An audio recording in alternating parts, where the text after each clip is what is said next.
Hello and welcome to triple classes. आज हमारा primary and secondary data collection का आखिरी लेक्चर है। उम्मीद है कि आप सब अच्छे से होंगे और आपके हौसले बुलंद होंगे। जिस तरह पहले लेक्चर में आपके हौसले बुलंद थे, आज भी वैसे ही आपके हौसले बुलंद होंगे। आज के लेक्चर में हम पढ़ेंगे सेकेंडरी डेटा कलेक्शन क्या होता है। मैंने आपको पहले भी बताया था, सेकेंडरी डेटा वो डेटा होता है जो ऑलरेडी हमारे पास अवेलेबल होता है रेडीमेड सूरत में, चाहे वो किसी ने पब्लिश किया हुआ है या वो हमारे पास अनपब्लिश्ड डेटा है। अगर किसी और का डेटा हम यूज़ कर रहे हैं अपने रिसर्च के लिए तो उससे हम कहेंगे सेकेंडरी डेटा। ठीक है। और उसको किस तरह से कलेक्ट किया जा रहा है, आप कहीं वेबसाइट से उठा सकते हैं, किसी के बुक से ले सकते हैं, बहुत सारे सोर्सेज से हम ये डेटा ले सकते हैं। और हमें इस डेटा को कुछ नहीं करना है, ये डेटा हम डायरेक्टली अपने रिसर्च पर्पज़ के लिए इस्तेमाल कर सकते हैं। चलिए, ये जो हमारे पास सेकेंडरी डेटा है कैन बी पब्लिश्ड और अनपब्लिश्ड। ये पब्लिश्ड सूरत में भी हो सकता है, जैसे मैंने आपको बोला कि बहुत सारी वेबसाइट्स वगैरह भी अवेलेबल है, जैसे हमारे पास नगल है, हमारे पास गिटहब है। ये कुछ वेबसाइट्स हैं जहाँ पे आपको डेटा सेट मिल जाता है। वहाँ से आप डेटा सेट उठा के इस डेटा को यूज़ कर सकते हैं अपने रिसर्च पर्पज़ के लिए। इसमें कौन कौन से ज़राए हैं, कौन कौन से सोर्सेज हैं जहां से आप ये डेटा हासिल कर सकते हैं। सबसे पहला सोर्स है हमारे पास गवर्नमेंट पब्लिकेशंस।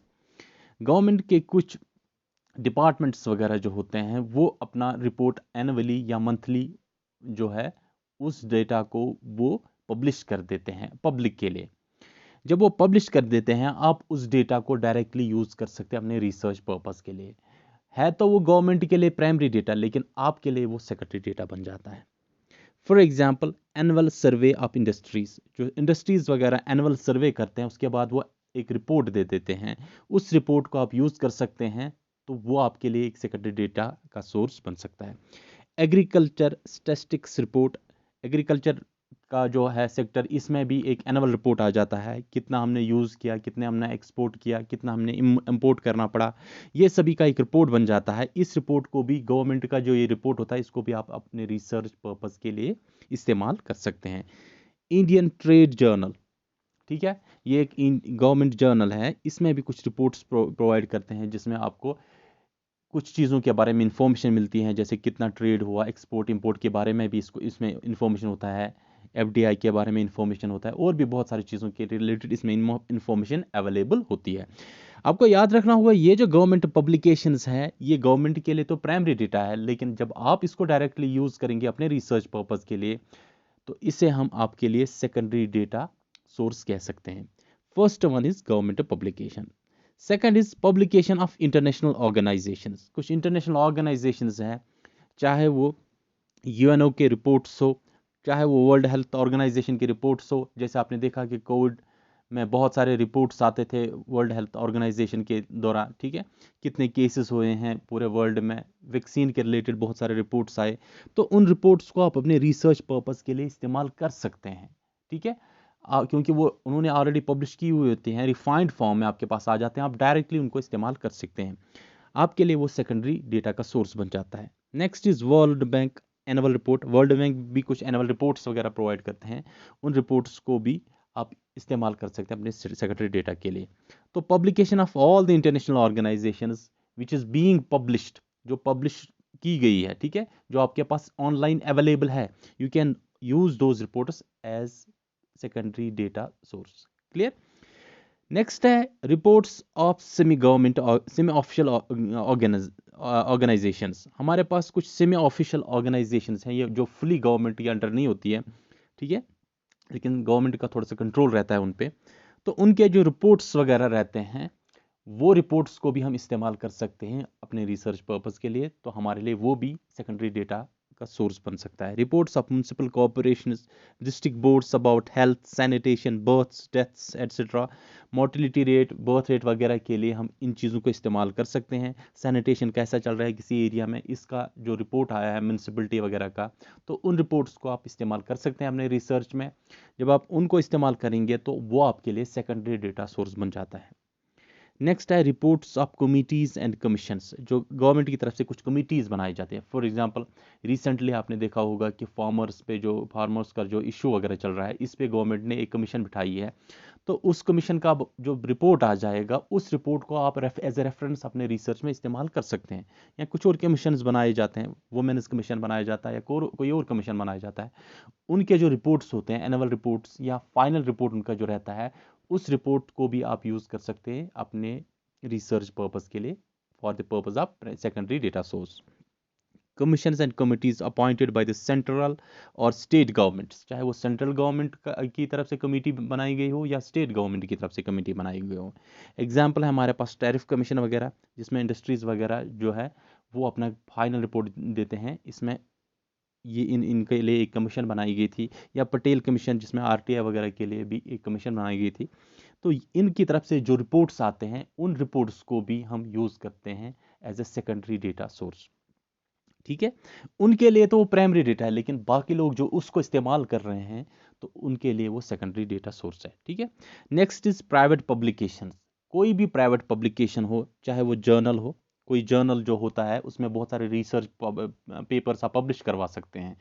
तो वो जो जर्नल अगर प्राइवेट भी हो, लेकिन जब वो ऑनलाइन आ जाता है तो आप उस डेटा को भी as a secondary data source use करते हैं। न्यूज़पेपर्स के बारे में मैंने आपको बताया, it's mix of both primary data as well as secondary data.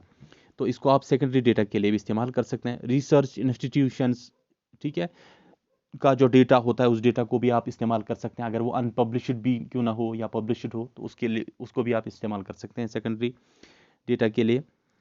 या आर्टिकल्स वगैरह हो, रिव्यूज़ एंड रिपोर्ट्स वगैरह जो किसी कंपनी को आए हों, जो किसी प्रोडक्ट को मिले होंगे, आप उनको यूज़ कर सकते हैं। उनके लिए तो वो प्राइमरी डेटा है। उस कंपनी के अगर कुछ रिव्यूज़ एंड रिपोर्ट्स आए हैं तो उनके लिए वो प्राइमरी है, लेकिन if you are using that for your research then it becomes secondary data for you.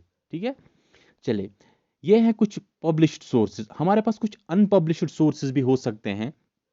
ठीक है, सॉरी, यहाँ पे इट इज़ अनपब्लिश्ड डेटा। ठीक है, it's not unpublished date, it's unpublished data. यहाँ पे आप सही कर लीजिएगा इसको। तो अनपब्लिश्ड डेटा जो हमारे पास होता है, जो ऑनलाइन नहीं है अवेलेबल हमारे पास, लेकिन वो ऑलरेडी रिकॉर्डेड है, उनके पास है, किसी ऑर्गेनाइजेशन के पास है, लेकिन उन्होंने उसको ऑनलाइन नहीं डाला है, तो उसको हम कहते हैं अनपब्लिश्ड डेटा। या बुक्स के सूरत में वो नहीं आया बाहर, ठीक है, कुछ रिपोर्ट्स के सूरत में बाहर नहीं आया, तो उससे हम कहेंगे अनपब्लिश्ड डेटा। उसको भी हम secondary data as a secondary data use कर सकते हैं। Some research institutions, universities don't publish their data. वो अपना डेटा पब्लिश ही नहीं करते हैं। ठीक है, they don't make it online, they don't make it available. तो उसको भी हम यूज कर सकते हैं सेकेंडरी डेटा पर्पज के लिए। But the data can be used for the secondary sources. ठीक है, तो इस डेटा को भी हम सेकेंडरी डेटा सोर्सेज के लिए इस्तेमाल कर सकते हैं। ये था हमारे पास कुछ पब्लिश्ड सोर्सेज और कुछ अनपब्लिश्ड सोर्सेज जिनको हम सेकेंडरी डेटा के लिए इस्तेमाल करते हैं। इसमें हमें नहीं पढ़ना है किस टेक्निक से हम हासिल करने हैं, क्योंकि ये ऑलरेडी हमारे पास अवेलेबल है, रिफाइंड सूरत में है। आपको इसको इस्तेमाल करने के लिए सीधे आप उसको डाउनलोड कर सकते हैं, इस डेटा सेट को, और अपने लिए इस्तेमाल कर सकते हैं। इस रिपोर्ट को पढ़ के यहाँ से फैक्ट्स कलेक्ट कर सकते हैं and you can use it for the reference also. अच्छा, अब कौन कौन सी प्रिकॉशंस हमें लेनी होंगी, हमें किन चीज़ों का ख्याल रखना होगा while using the secondary data, क्योंकि ये सेकेंडरी डेटा हमारे रिसर्च पर्पस के लिए स्पेसिफिकली नहीं बनाया गया है। They have made it for their own research purposes and it is meant for their specific problem, it's not meant for our specific problem. ये उनकी स्पेसिफिक प्रॉब्लम के रिलेटेड है। ठीक है, जनरली उन्होंने डेटा कलेक्ट किया है। फॉर एग्जाम्पल, गवर्नमेंट ने कोई सेंसस बना लिया, ठीक है, 2011 सेंसस, उन्होंने अपने लिए ये रिकॉर्ड बना लिया है। हमें उसमें से देखना है कि वुमेन्स की मोर्टेलिटी रेट क्या है, या वुमेन्स में किसी एरिया की वुमेन्स में कितनी फर्टिलिटी रेट है, ठीक है, या डेथ रेट कितनी है मेल्स की। ठीक है, अगर हमने वहाँ स्पेसिफिक प्रॉब्लम के रिलेटेड डेटा उठाना है तो वो हम स्पेसिफिक प्रॉब्लम रिलेटेड यूज़ कर रहे हैं, लेकिन गवर्नमेंट ने अपने स्पेसिफिक रिलेटेड उसको कलेक्ट किया है। ठीक है, तो अब हमें देखना होगा कि हमें क्या कौन कौन सी प्रिकॉशंस लेनी होंगी अगर हम उस डेटा को यूज़ करेंगे। ठीक है, सबसे पहले we have to check with the reliability. Reliability क्या होता है, मैंने आपको पहले भी बोला था, रिलायबिलिटी ये होता है कि हम इस डेटा पे भरोसा कर सकते हैं कि नहीं कर सकते हैं। तो पहले हमें देखना ये डेटा रिलायबल है कि नहीं, ये सही सोर्सेज से आया है कि नहीं। सोर्सेज ऑफ कलेक्टेड डेटा, ठीक है, कहाँ से ये डेटा कलेक्ट किया गया है, कहीं इसको उधर इधर से उठा के कॉपी पेस्ट तो नहीं किया गया है। पहले हमें ये पता करना है कि सोर्सेज कहाँ क्या है, इस डेटा के कहाँ से ये डेटा लिया गया है। हु कलेक्टेड द डेटा, किसने ये डेटा कलेक्ट किया, कहीं इसमें बायसनेस के चांसेस तो नहीं है। व्हेन वाज इट कलेक्टेड, ये डेटा कब का है, ये आउटडेटेड डेटा तो नहीं है, ये एक्सपायर्ड डेटा तो नहीं है, हमें चाहिए अप टू डेट डेटा। तो अगर ये फॉर एग्जांपल मैं रिसर्च कर रहा हूँ 2020 में, लेकिन मैं 2011 का डेटा यूज़ कर रहा हूँ, ठीक है, 2011 का मैं डेटा इस्तेमाल कर रहा हूँ, तो अपने रिसर्च में जो मैं 2020 में रिसर्च कर रहा हूँ उसमें वो 2011 का मैं डेटा इस्तेमाल करूँगा, तो मेरी प्रॉब्लम जो है उसमें उसका रिजल्ट सही नहीं आएंगे, ठीक है। इसलिए मुझे ये भी देखना होगा कि ये जो सेकेंडरी डेटा मेरे पास अवेलेबल है, हाँ मेरे पास अवेलेबल है, आसानी होती है मेरे लिए, लेकिन क्या इस डेटा को मैं इस्तेमाल कर सकता हूँ? कहीं ये डेटा एक्सपायर्ड तो नहीं है, कहीं ये डेटा आउटडेटेड तो नहीं है, मेरी प्रॉब्लम को के लिए रेलेवेंट है कि नहीं, ठीक। Next is methods used. इस डेटा को कलेक्ट करने के लिए कौन कौन से मेथड्स इस्तेमाल किए गए हैं? क्या ये इंटरव्यू मेथड से कलेक्ट किया गया है, क्या ये ऑब्जर्वेशन मेथड से कलेक्ट किया गया है, एक्सपेरिमेंट मेथड से कलेक्ट किया गया है, क्वेश्चनेयर मेथड से कलेक्ट किया गया है, किस मेथड से कलेक्ट किया गया है? ये चीज़ों का हमें ख्याल रखना होगा किस मेथड से कलेक्ट किया गया है। Next is bias in compilation. कहीं इसको कलेक्ट करते समय या इसको बाज़ाब्ता कंपाइलेशन के समय इसमें कोई बायसनेस तो नहीं है, इसमें कोई गड़बड़ी तो नहीं की गई है, ये चीज़ का भी हमें ख्याल रखना होगा। एक्यूरेसी, ठीक है, इसकी डिज़ायर्ड एक्यूरेसी क्या है? अगर हम इस डेटा सेट को इस्तेमाल करेंगे, हम जो एक्यूरेसी चाहते हैं, क्या वो एक्यूरेसी हमें मिल जाती है कि नहीं, या हमें जो अचीव हो रही है और हमारी जो डिज़ायर्ड है, ठीक है, ये जो हम चाहते हैं और ये जो हमें मिल जाती है, अचीव जो हमें हासिल हो रही है इस डेटा से, क्या ये सही है? इस बिना पे हम एक्यूरेसी चेक कर सकते हैं। ये सभी चीज़ें, इन चीज़ों को जब फॉलो करता है आपका डेटा सेट, तो आप इसको यूज़ कर सकते हैं for the purpose of secondary data source, ठीक है। ये चीज़ों का ख्याल रखना होगा आप अगर सेकेंडरी डेटा को इस्तेमाल कर रहे हैं, क्योंकि वो डेटा आपका अपना नहीं है, वो किसी और ने उठाया है। आपको देखना होगा इन चीज़ों को कि अगर मैं रिसर्च प्रॉब्लम में ये डेटा इस्तेमाल कर रहा हूँ, कहीं कल प्रॉब्लम तो नहीं आएगी जब मैं अपनी रिसर्च रिपोर्ट्स दूंगा, ठीक है।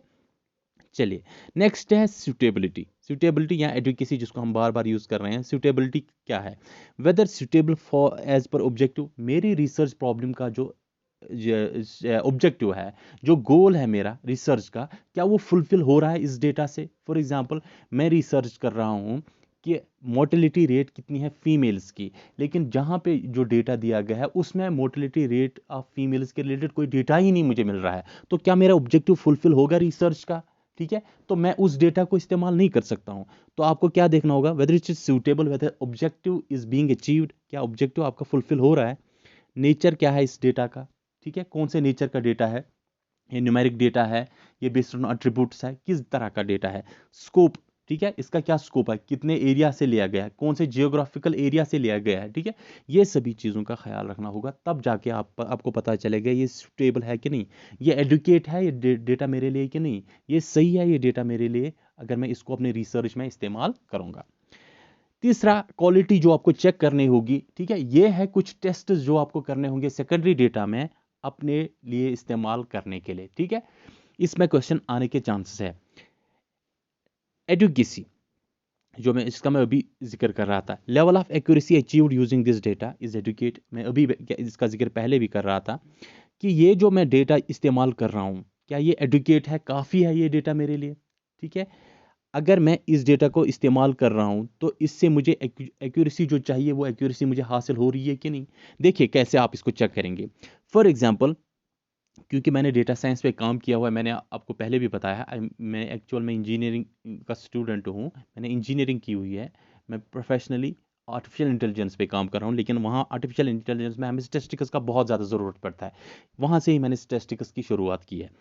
देख लीजिए, हमारे पास ये जो डेटा सेट होता है, अगर आपके पास छोटा डेटा सेट होता है तो आपके पास एक्यूरेसी आ जाती है फॉर एग्जांपल 70%। लेकिन जो ही आप डेटा सेट बढ़ाते हैं, ठीक है, आपने डेटा सेट पहले पहले 100 लोगों का लिया है, लेकिन इसमें आपकी एक्यूरेसी 70% बन जाती है। लेकिन फॉर एग्जांपल आपने 1000 लोगों का आप डेटा सेट बना लिया, तो आपकी एक्यूरेसी की कम होने के चांसेस हैं या आपकी एक्यूरेसी के बढ़ जाने के चांसेस है, ठीक है। इसलिए आपको ये देखना होगा कि ये डेटा सेट का साइज़ क्या है, ये काफ़ी है ये डेटा सेट। मैं अगर कल कोई पेपर पब्लिश कर लेता हूँ, वो पेपर को बहुत सारे सोर्सेज यूज़ कर सकते हैं, ठीक है। इंटरनेशनली मैंने कोई पेपर पब्लिश किया तो उस डेटा को एज ए रेफरेंस बहुत सारे लोग ले सकते हैं। अगर कल को उस पेपर का रिव्यू हो गया तो मुझे ये देखना होगा क्या मेरा रिसर्च सही है कि नहीं। इसलिए मैं जो डेटा सेट ले रहा हूँ, मैं जितने लोगों का डेटा ले रहा हूँ, ये डेटा मेरे लिए काफ़ी है एक अजम्पशन करने के लिए, एक फाइनल रिपोर्ट देने के लिए, एक फाइनल रिसर्च जो हमारे पास रिजल्ट आ जाता है वो देने के लिए। ये चीज़ का मुझे ख्याल रखना होगा while using this secondary data. अगर आपके पास प्राइमरी डेटा आपने खुद कलेक्ट किया हुआ, आप उसी लिहाज से वो डेटा कलेक्ट करेंगे, क्योंकि वो आपके स्पेसिफिक प्रॉब्लम के रिलेटेड है। इन चीज़ों का आपको वहाँ पे ख्याल नहीं रखना होगा, क्योंकि वो आपका अपना डेटा है, आपको पता है वो मुझे कैसे कलेक्ट करना है। लेकिन ये किसी और ने कलेक्ट किया हुआ, इसलिए आपको इन चीज़ों का ख्याल रखना होगा जब आप सेकेंडरी डेटा को इस्तेमाल कर रहे हैं। चलिए, अच्छा, इसके डेमेरिट्स क्या है सेकेंडरी डेटा के, इसके नुकसानात क्या हैं? पहला, proper procedure of data collection not used. ठीक है, जो प्रोसीजर उन्होंने डेटा कलेक्शन के लिए इस्तेमाल किया है, हो सकता है उन्होंने जो इस्तेमाल किया है प्रोसीजर, वो प्रोसीजर मुझे फॉलो नहीं करना था अगर मैं प्राइमरी डेटा कलेक्ट करता, लेकिन उन्होंने किसी और प्रोसीजर से इस्तेमाल किया है। ठीक है, तो प्रॉपर प्रोसीजर यहाँ पे कभी कभी फॉलो नहीं होता है। आउटडेटेड डेटा हो सकता है। मैंने अभी भी कहा आपको, फॉर एग्जांपल आपको के पास 2011 का सेंसस का डेटा है, लेकिन आप 2020 में कोई सर्वे कर रहे हैं, कोई रिसर्च कर रहे हैं, ठीक है, किसी डिजीज़ पे फॉर एग्जांपल, या किसी और चीज़ पे आप रिसर्च कर रहे हैं, तो डेटा आपके पास 2011 का अवेलेबल है, लेकिन 2020 का रिसर्च कर रहे हैं, तो आउटडेटेड डेटा है आपके पास। ठीक है, ये भी एक नुकसान है। बायसनेस के चांसेस है, जिसने वो डेटा कलेक्ट किया है, हो सकता है उसने बायस किया हो उस डेटा को कलेक्ट करते समय, हो सकता है उसने कॉपी पेस्ट करके उन सर्वे फॉर्म्स को फिल कर दिया और अपने लिए डेटा सेट तैयार किया है। क्योंकि वो डेटा सेट जो आपको ऑनलाइन मिलता है, वो तो या आपको फ्री मिल सकता है, कभी कभी कुछ वेबसाइट्स उसको, उसके लिए कुछ आपको पे भी करना पड़ता है, कुछ डॉलर्स आपको पे करने पड़ते हैं, तब जाके आपको डेटा सेट मिलता है। कुछ लोग इसको बेचने के लिए रखते हैं, हो सकता है उसमें बायसनेस के चांसेस हो। ठीक है, इसलिए ये भी एक डिमेरिट है, इसमें बायसनेस हो सकती है, क्योंकि ये आपने खुद कलेक्ट नहीं किया है। Doesn't fulfil the accuracy of a research. मैंने आपको पहले भी बताया, ये आपके स्पेसिफिक प्रॉब्लम, जो आपकी रिसर्च प्रॉब्लम है, मैंने पहले ही दिन बताया था, हमारा पहला मोटो क्या होता है, हमें रिसर्च प्रॉब्लम फाइंड करनी होगी। जब आपके पास स्पेसिफिक रिसर्च प्रॉब्लम है, उस रिसर्च प्रॉब्लम को ये भी पॉसिबल है वो डेटा जो है वो उसके लिए नहीं बना हुआ है, ठीक है, वो उसने अपने लिए बनाया हुआ है, लेकिन इससे आपका जो एक्यूरेसी है वो फुलफिल नहीं हो जाएगा। ठीक है, not suitable period of investigation. ठीक है, जिस टाइम में वो डेटा कलेक्ट किया गया है, आपका जो अभी पीरियड ऑफ इन्वेस्टिगेशन, जब आप इन्वेस्टिगेट कर रहे हैं, आपके लिए अभी वो रेलेवेंट नहीं है। ठीक है, फॉर एग्जांपल 2011 में जो डेटा कलेक्ट किया है, अभी के लिए वो रेलेवेंट नहीं है, उस टाइम कुछ और था, अभी अभी के लिए कुछ और चीज़ें हैं। ठीक है, तो ये भी पॉसिबल है, ये रिलेवेंट नहीं हो सकता है। ये है कुछ प्रॉब्लम्स जो आपको आते हैं सेकेंडरी डेटा में। ठीक है, तो प्राइमरी डेटा में आपको कोई ऐसा मसला नहीं होता है। प्राइमरी डेटा के लिए आपके पास अप टू डेट डेटा होता है, आपके पास रियल टाइम डेटा होता है, और आपने खुद कलेक्ट किया हुआ होता है, तो उसमें आपको कोई भी प्रॉब्लम नहीं आती है। ठीक है, ये थे कुछ डेमेरिट्स सेकेंडरी डेटा कलेक्शन के। नेक्स्ट है हमारे पास, हम अभी एक वन शॉट रिकेप्चुलेशन करेंगे, जो हमने अभी तक प्राइमरी डेटा और सेकेंडरी डेटा में पढ़ा, उसको हम जल्द से 2-3 मिनट्स में रिवाइज कर लेंगे। ठीक है, रिकेप्चुलेट कर लेंगे, ताकि आपको ये चीज़ें सभी आपके जहन में आ जाए। ठीक है, इसके बाद हमारा एक एमसीक्यू सेट आ जाएगा, लेकिन उसके बाद भी अभी तो हमारा सेशन चल रहा है, अभी मैं आपके साथ हूँ जब तक ना आपके एग्जाम्स आ जाएं। जब भी मुझे लगेगा कि कहीं पे मैंने कोई चीज़ मिस की हुई है, तो उसमें आपके कुछ अपडेटेड लेक्चर्स आ जाएंगे, जिसमें आपको मैं वो चीज़ें क्लियर कर दूंगा। Primary versus secondary data. Primary data मैंने आपको बताया था कि ये हमारे पास रियल टाइम डेटा होता है, ये हमारे पास अप टू डेट डेटा होता है, और सेकेंडरी डेटा जो हमारे पास है, ये पास्ट डेटा है, क्योंकि ये किसी और ने रिसर्च किया हुआ है, अपने लिए डेटा कलेक्ट किया है, तो फिर आपने उसको पब्लिक बना दिया, अब मैंने उसको यूज़ कर लिया है। ठीक है, तो ये पास्ट डेटा होता है सेकेंडरी डेटा, लेकिन प्राइमरी डेटा आपके पास रियल टाइम डेटा होता है, ये आपने अपनी रिसर्च प्रॉब्लम के लिए कलेक्ट किया हुआ है, तो ये आपके लिए रियल टाइम डेटा या अप टू डेट डेटा है। Specific to the researchers needs, जो आपको चाहिए उसी के हिसाब से आपने डेटा कलेक्ट किया है। ठीक है, जो आपकी स्पेसिफिक रिसर्च प्रॉब्लम है, उसी के लिए आपने डेटा कलेक्ट किया है। Often not specific to the research needs, क्योंकि ये रिसर्च किसी और ने किया है, सेकेंडरी डेटा जो आपके पास है उसने अपने लिए डेटा कलेक्ट किया था, तो उसको नहीं पता था कि आपकी कौन सी प्रॉब्लम, कौन सी रिसर्च प्रॉब्लम होगी, इसलिए, क्योंकि आप तो प्लेगरिज्म का भी इशू है। ठीक है, आप उसी का रिसर्च टॉपिक नहीं उठा सकते हैं, आपको कुछ नया करना होगा, तो इसलिए स्पेसिफिक नहीं होगी आपके रिसर्च के लिए रिलेटेड ये सेकेंडरी डेटा, उसने अपने लिए बनाया है, लेकिन अगर आप खुद डेटा कलेक्ट करेंगे तो आप अपने लिए ही तैयार करेंगे data set. Next is it's expensive. Primary data collection में मैंने आपको बताया था हमें कभी फील्ड स्टाफ की ज़रूरत पड़ती है, कभी कभी इनोमिनेटर्स की ज़रूरत पड़ती है, कभी कभी इंटरव्यूअर्स की ज़रूरत पड़ती है। तो ये बड़ा एक्सपेंसिव रहता है, इसमें इसके लिए हमें पैसे की ज़रूरत पड़ती है। तब जाके जब हमारे पास फंड्स काफ़ी होंगे तभी हम प्राइमरी डेटा कलेक्शन यूज़ करते हैं। इट इज़ लेस कॉस्टली और फ्री। मैंने आपको बताया कभी कभी ये फ्री भी अवेलेबल हो सकता है या कभी कभी आपको छोटा सा अमाउंट इसके लिए पे करना पड़ता है। तो ये ज़्यादा कॉस्टली नहीं है। जब आपके रिसर्च के लिए ज़्यादा फंड्स नहीं होंगे तो आप कौन सा डेटा यूज़ करते हैं, सेकेंडरी डेटा यूज़ कर सकते हैं। Next is primary data collection, क्योंकि इसमें टाइम लगता है कलेक्ट करने के लिए तो ये टाइम कंज्यूमिंग है। Secondary data is time efficient, आपको डायरेक्टली उठाना है वेबसाइट से, रिफाइंड फॉर्म में आपके पास, रेडीमेड सूरत में आपके पास अवेलेबल है, वहाँ से आपने डेटा सेट उठाया और आपने उसको यूज़ कर लिया। Time, high control over the quality, यहाँ आप खुद डेटा कलेक्ट कर रहे हैं तो आप इस जाहिर सी बात है ये जो यहाँ पे डेटा आपके पास आ जाएगा ये डेटा की हाई क्वालिटी होगी।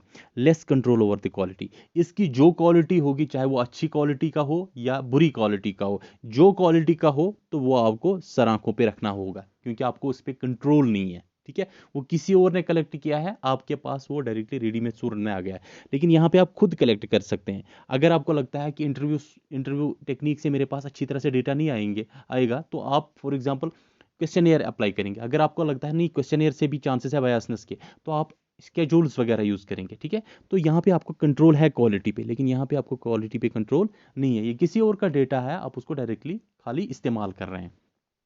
ठीक, नेक्स्ट है रूडिमेंट्री फॉर्म में है।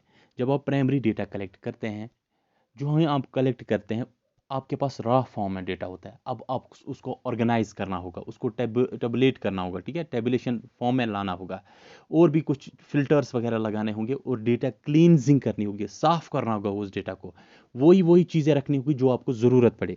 तो ये आपके पास बड़े रॉ फॉर्म में रहता है, लेकिन ये आपके पास रिफाइंड फॉर्म में रहता है क्योंकि ये ऑलरेडी यूज़ किया हुआ है तो उसने इसको ऑलरेडी फिल्टर किया हुआ है। ठीक है, तो आपके पास ये फाइनल फॉर्म में रहता है, रिफाइंड फॉर्म में रहता है सेकेंडरी डेटा, लेकिन प्राइमरी डेटा आपके पास रूडिमेंट्री या रॉ फॉर्म में रहता है।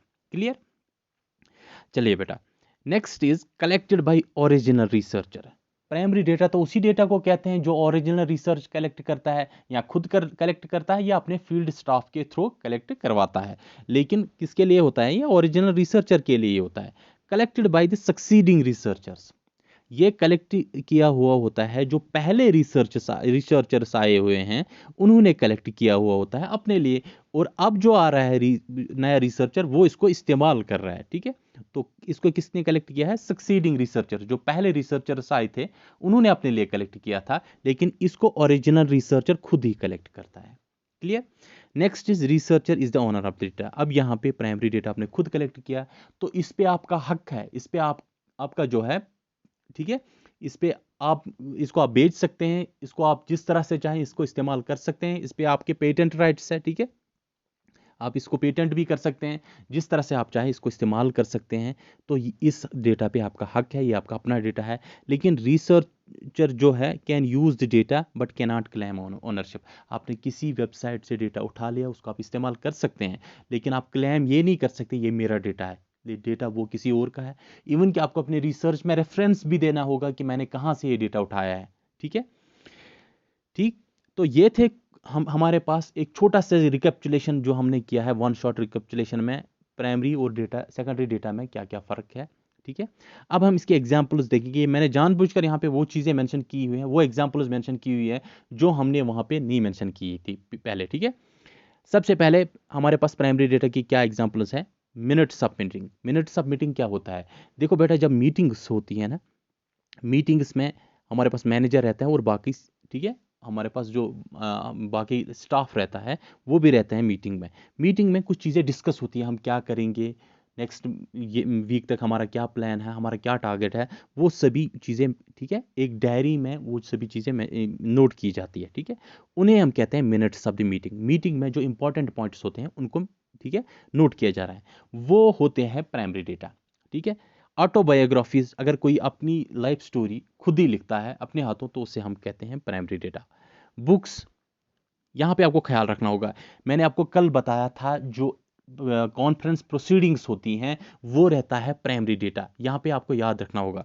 बुक्स, जर्नल्स, ये आप कहेंगे सर बुक्स और जर्नल्स तो सेकेंडरी डेटा है, ये कैसे प्राइमरी डेटा में आता है? ये किसी और ने लिखी हुई है। देखो बेटा, जो बुक्स और जर्नल्स या न्यूज़पेपर आर्टिकल्स वगैरह होंगे at the time of particular event, यानी कि कॉन्फ्रेंस में अगर आप कोई बुक का जिक्र करते हैं, जर्नल का जिक्र करते हैं या न्यूज़पेपर आर्टिकल का जिक्र करते हैं किसी कॉन्फ्रेंस में किसी पर्टिकुलर इवेंट पे, तो तब वो बन जाता है आपके लिए प्राइमरी डेटा। अभी तक वो पब्लिश्ड सूरत में नहीं है, वो प्योर फॉर्म है, किसी ने कलेक्ट किया है।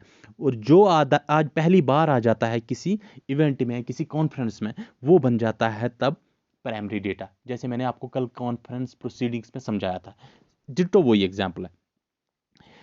अच्छा, नेक्स्ट है हमारे पास डॉक्यूमेंट्रीज, ठीक है, ऑडियोज, वीडियोज, रिकॉर्डिंग्स जो होती है डेटा कलेक्ट करते समय, ये हमारे पास प्राइमरी डेटा रहता है।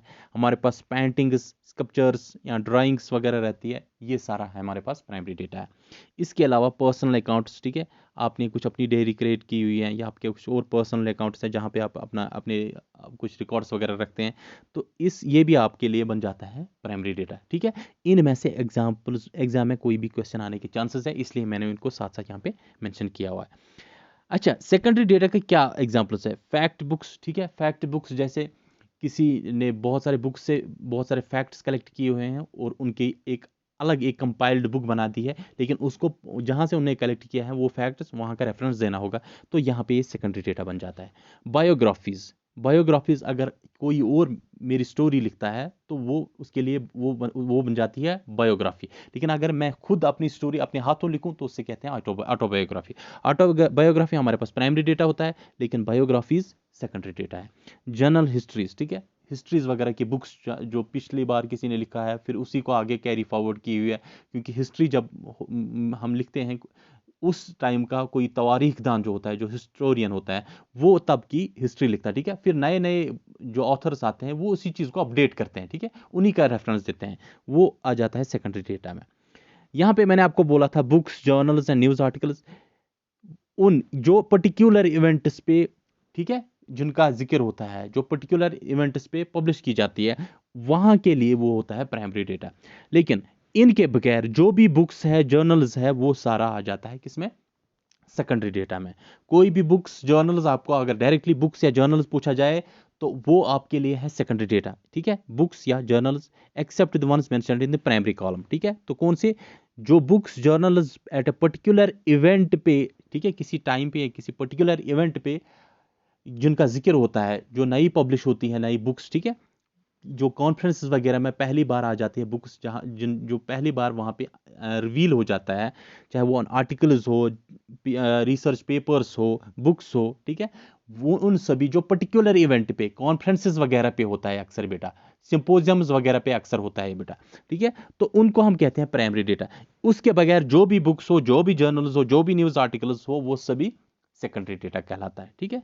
तो ये था हमारे पास प्राइमरी सेकेंडरी डेटा, हमने इसको अच्छी तरह से पढ़ा। अब मुझे नहीं लगता है कि इसमें हमने कोई चीज़ रहने दी है।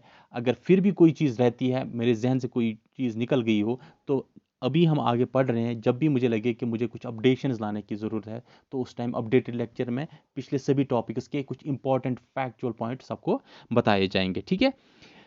और साथ ही साथ आपको ये भी कहना चाहूँगा मैं यहाँ पे कि इसके बाद कल आपके लिए मैं एक एमसीक्यू सेट लेके आ जाऊँगा, और एमसीक्यू सेट के बाद हम नेक्स्ट टॉपिक पे फिर मूव ऑन करेंगे।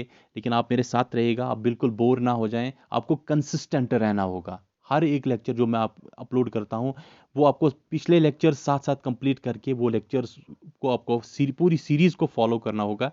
और जो ही मेरा लेक्चर आता है उसके बाद आप अपने तरफ से भी नोट्स बनाना चाहते हैं तो अपने नोट्स भी बना सकते हैं। अगर आप मेरे नोट्स को रखना चाहते हैं, मेरे नोट्स को भी रख सकते हैं। कुछ स्टूडेंट्स कहते हैं सर आप हमें जो नोट्स देते हैं वो थोड़े से लंबे होते हैं। बेटा, मैंने इसका जिक्र पहले भी किया हुआ है। पहले जब मैं पढ़ाता था पीए के लिए, उसमें भी मुझे कुछ स्टूडेंट्स ने कहा था कि सर आप शॉर्टकट्स में पॉइंट्स मेंशन करते हैं, जब हम दोबारा उन पीडीएफ्स वगैरह को देखते हैं तो हमें कुछ समझ ही नहीं आता है, हमें भूल गया होता है सब कुछ। इसलिए मैं चाहता हूँ एटलीस्ट उनकी थोड़ी सी रेफरेंस दूँ, ताकि कल को आप इसको देखेंगे ना तो आपके जहन में डायरेक्टली ये चीज़ आ जाएगी कि हमने ये चीज़ तो ऑलरेडी पढ़ी हुई है, ठीक है। बाकी आप बिल्कुल मुतमईन रहें, अच्छी तरह से पढ़ाई करें, ठीक है, और बिल्कुल पैनिक वगैरह ना करें, आप इंशाल्लाह अच्छी तरह से सिलेक्शन हो जाएगी आपकी। चलिए इजाज़त दीजिए, आज का लेक्चर यहीं पे ख़त्म करते हैं। अल्लाह हाफिज़।